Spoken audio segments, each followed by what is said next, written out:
Assalamualaikum warahmatullahi wabarakatuh. Di sini saya akan menjelaskan tentang bioteknologi, materi biologi kelas 12 SMA. Yang pertama, apa itu bioteknologi? Bioteknologi berasal dari 3 kata dalam bahasa Latin, yaitu bios atau hidup, tekno atau penerapan, dan logos atau ilmu. Nah, di situ kita bisa memahami kalau bioteknologi adalah ilmu yang mempelajari prinsip-prinsip penerapan biologi. Bioteknologi ini merupakan cabang dari biologi yang khusus mempelajari cara memanfaatkan makhluk hidup dalam proses produksi untuk menghasilkan makhluk hidup, barang, dan jasa. Bioteknologi adalah pemanfaatan prinsip rekayasa genetik terhadap mikroorganisme, sistem atau proses biologis untuk menghasilkan atau meningkatkan potensi mikroorganisme maupun menghasilkan produk dan jasa bagi kepentingan hidup manusia. Jenis bioteknologi terbagi menjadi 2, yaitu bioteknologi konvensional dan bioteknologi modern. Bioteknologi konvensional. Bioteknologi konvensional merupakan bioteknologi yang menggunakan mikroorganisme sebagai alat untuk menghasilkan produk dan jasa.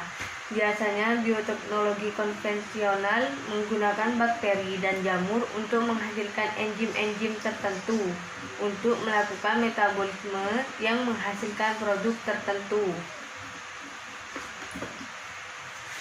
Identifikasi mikroba dalam biotek konvensional. Yang pertama, yogurt. Yogurt dikenal sebagai minuman yang berasal dari proses fermentasi minuman susu menggunakan bakteri seperti Lactobacillus subtilis dan Lactobacillus bulgaricus. Bakteri ini sangat berguna dalam memecah protein yang terkandung dalam susu sehingga mereka bisa menjadi asam laktat. Proses ini biasanya disebut sebagai proses fermentasi asam laktat dan proses ini menghasilkan minuman yang disebut yogurt. Identifikasi mikroba dalam biotek konvensional yang kedua adalah tempe dan oncom. Selain praktis, tempe juga mengandung banyak nutrisi. Tempe dibuat dari kedelai menggunakan ragi dalam bentuk jamur Rhizopus sp. Berfungsi untuk mengubah kompleks protein kedelai yang sulit dicerna menjadi protein sederhana atau asam amino yang dapat dengan mudah dicerna oleh manusia. Di sini ada 2 jenis oncom, yaitu yang pertama oncom merah, terdiri dari bahan dasar ampas tahu yang ditambahkan ke jamur Neurospora crassa. Sementara yang kedua adalah oncom hitam, terbuat dari kacang tanah yang berisi jamur Rhizopus oligosporus. Nomor 3, keju. Dalam produksi keju, bakteri asam laktat digunakan khusus Lactobacillus dan Streptococcus. Bakteri memiliki fungsi memfermentasi laktosa dalam susu menjadi asam laktat. Proses pembuatan keju dimulai dengan memanaskan suhu ke 90 derajat Celcius atau mempastir dan mendinginkan hingga 30 derajat Celcius. Yang keempat, virgin coconut oil (VCO). Pernahkah Anda mendengar tentang VCO? Minyak kelapa atau VCO. Konsumsi VCO atau minyak kelapa ini diyakini dapat menyembuhkan penyakit karena kemampuannya untuk menurunkan kadar gula darah, mengurangi resiko kanker, memfasilitasi penyerapan mineral Mg dan Ca, dan dapat membunuh virus. Virgin coconut oil ini jadi dapat dimanfaatkan di kondisi saat ini, yaitu pada saat pandemi yang dapat membunuh virus ini. Namun tidak diketahui bahwa manfaat kesehatan dari VCO perlu eksplorasi. 5. Acar. Acar itu dibuat dari berbagai sayuran yang difermentasi. Cara mengubah sayuran menjadi acar, berbagai jenis bakteri seperti Streptococcus sp, Lactobacillus sp, dan Pediococcus sp dapat digunakan juga. Nah, ini jenis bioteknologi yang kedua, yaitu bioteknologi modern. Bioteknologi ini mulai berkembang sejak ditemukannya struktur dan fungsi DNA. Makanya bioteknologi jenis ini menggunakan mikroba atau makhluk hidup hanya sebagai agen. Jadi mikrobanya tidak dipakai secara langsung seperti dalam bioteknologi konvensional.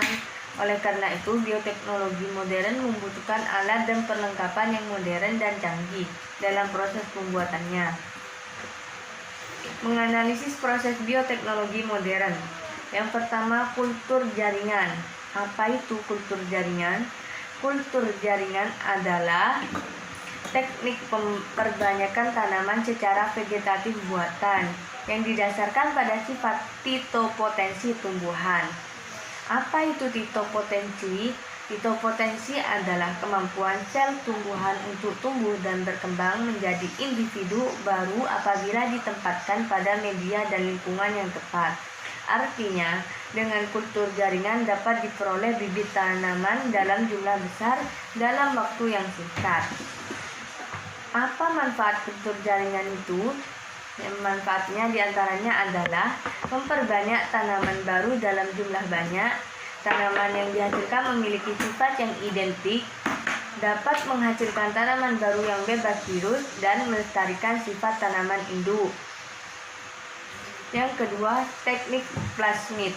Plasmid adalah gen yang melingkar yang terdapat dalam sel bakteri, tidak terikat pada kromosom.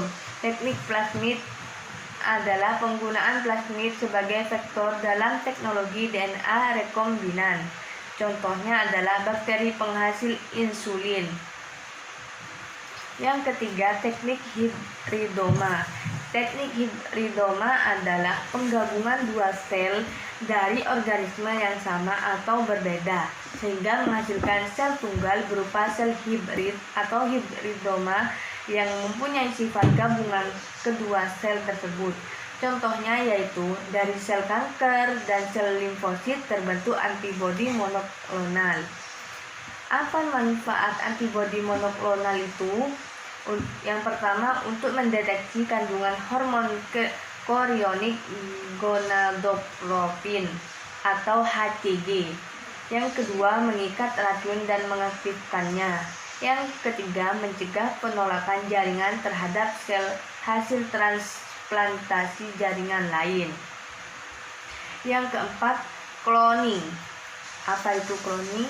Cloning adalah teknik menghasilkan individu baru yang identik satu sama lain tanpa melalui proses perkawinan. Contohnya adalah domba Dolly dan unta. Oke, terima kasih. Sekian dari saya. Kurang lebihnya mohon maaf. Wassalamualaikum warahmatullahi wabarakatuh. Semoga bermanfaat.